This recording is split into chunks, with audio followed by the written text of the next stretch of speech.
1921. The world was in a great period of transition. World War I just ravaged countless countries, and most were looking to recover from the political unrest, social upheaval, and waves of worker strikes. In the United States, Warren G. Harding was sworn in as the 29th president after campaigning on the promise to return to pre-war normalcy. This year saw the first radio broadcast of a baseball game, the opening of the Grand Chicago Theater Movie Palace, as well as the first Miss America pageant. This year we also saw the last of the Morgan silver dollars and the first peace silver dollar.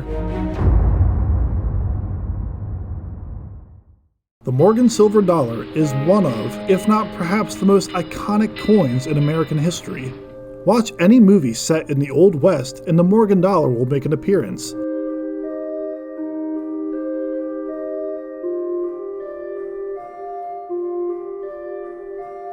The origin of the Morgan dollar is rooted in this culture and industry, making it all the more representative of its time.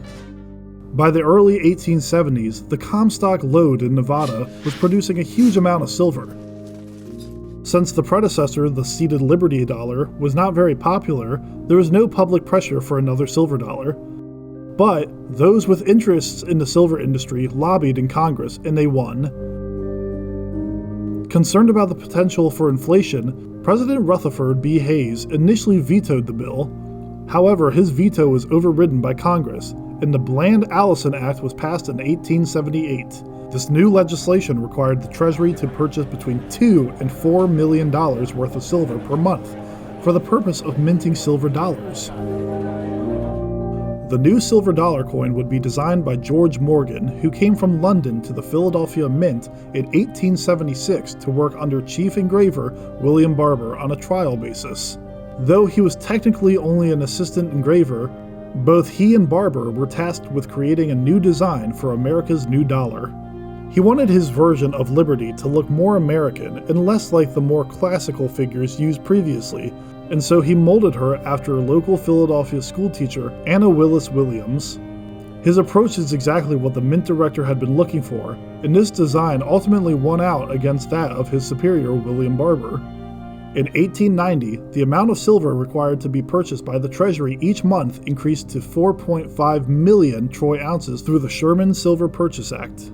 This went on for a few years until a number of major industrial firms went bankrupt, causing the financial panic of 1893. President Grover Cleveland blamed the Sherman Purchase Act and called on Congress to repeal it, which they did. While Morgan dollars continued to be minted, production ramped down.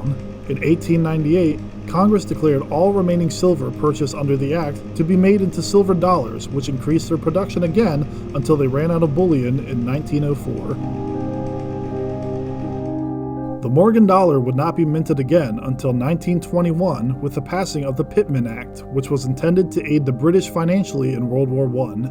While Morgan dollars were minted in all 5 historic mints, 1921 was the only year that they were minted in Denver. The Treasury had destroyed the original design dies in 1910, so George Morgan had to recreate an entirely new one.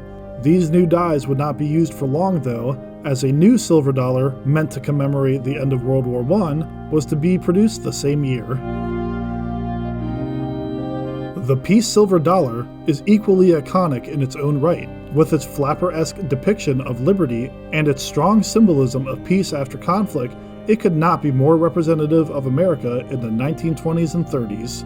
Much like the Morgan dollar, the origin story of the peace dollar's design is that of an immigrant underdog prevailing the essence of the American dream.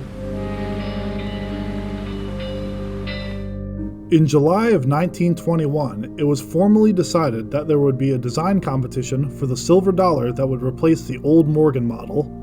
For this new coin, artists were told to depict liberty as beautiful and full of character as possible. By December, Italian-American Anthony De Francisi's design was unanimously selected. De Francisi did not have a great deal of experience prior to this. He was the youngest competitor, and his only prior work at the U.S. Mint was helping to create the final models for the 1920 Maine Centennial commemorative half-dollar. As the competition had a relatively short entry window, De Francisi used his wife Teresa as his model. It is no coincidence that the radiated crown depicted is reminiscent of the Statue of Liberty.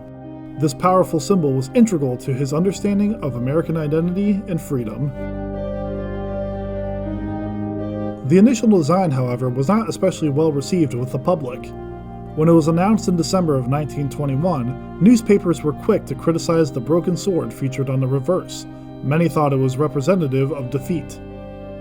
As the coin was meant to commemorate the end of a war that was especially brutal and hard won, the American people were highly conscious about national symbolism and left little room for nuance. There would be a hasty redesign before the coin's initial release. With the help of George Morgan, the sword was removed and the design was adjusted. With modifications made, the new peace dollar put into circulation was a hit, especially in Western states where paper money was used less. People saw De Francisi's liberty as refreshing and modern, moving even further away from the classical model that George Morgan had with his depiction. However, as the initial 1921 coins were high relief, the mint was having issues with frequently breaking dies, and bankers were having issues stacking the coins. After many attempts to adjust the relief while still keeping it high, De Francisi agreed to lower the relief significantly. Peace dollars would continue to be minted until 1928, when the last of the Pitman Act's silver ran out. They would briefly be minted again in 1934 and 1935 as a response to the Great Depression, but there was little demand for them, and another silver dollar would not be introduced until the Eisenhower dollar in 1971. In their own ways, both the Morgan and peace dollars are representative of transitions in their own time. The Morgan dollar is synonymous with 19th century industry, manifest destiny, and America coming into her own. Post-World War I, the peace dollar embodied this identity and elevated recognition of our place in a rapidly globalizing society. America was now not only an industrial power, as it had been at the end of the century prior, but we had proven ourselves as a military and political power on the world stage. In this way, 1921 marked a shift between the old and the new. We had evolved from a promising work in progress to an influential and capable nation. 2021 marks the 100th anniversary of both of these iconic coins, and to celebrate, the U.S. Mint is releasing a series of commemoratives in their honor. There will be 6 coins in total, 5 Morgan designs from all 5 historic mints, and 1 peace design from the Philadelphia Mint. While much effort was put into making these designs as historically accurate as possible, unlike the original 1921 peace dollar, the commemorative will not be high relief.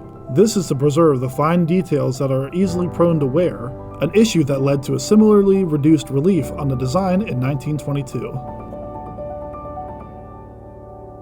The history of these coins and what they represent are worth celebrating. 100 years later in 2021, we are in many ways finding ourselves in a similar period of transition.